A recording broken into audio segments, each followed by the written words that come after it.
dans les années 90, je devais faire un cover de Marlène Dietrich, d'une chanson de Marlène Dietrich dont j'ai oublié le nom d'ailleurs. Et j'avais une orchestration, enfin un set d'instruments qui me plaisait bien et je me dis c'est dommage de ne pas faire une musique à moi avec ce set d'instruments. Et puis quand ma sœur Hélène m'a demandé un petit bout de musique qui pourrait représenter Épilepsie France, j'avais ce truc dans le tiroir depuis que je venais de réécouter par hasard et je me suis dit peut-être que ça, c'est un petit bout de musique instrumentale, ça pourrait marcher. Et il se trouve qu'on était en train de travailler à la maison avec Gaëtan qui m'a dit « Ah mais moi je sens bien de faire un texte ».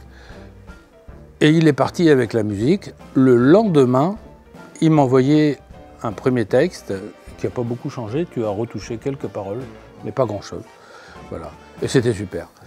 Il m'a envoyé un monstre qu'il a enregistré chez lui et on l'a finalisé après.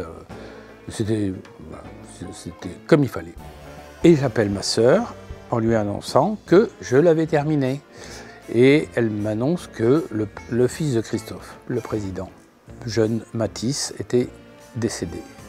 Et donc il était normal que je lui dédie cette musique. Voilà. En mentionnant le fait qu'il y avait besoin de paroles éventuellement, il me semble que c'est tombé un peu comme ça, genre est-ce que tu te sentirais capable ou est-ce qu'il y a eu un truc où j'ai dit je veux bien essayer, on va voir ce qui peut se passer. Donc j'ai eu un échange bref de mails avec Hélène, la sœur de Gérard, pour parler un petit peu de la maladie, puisque c'est quelque chose que je connaissais pas, et puis surtout de Matisse, de qui était ce personnage-là.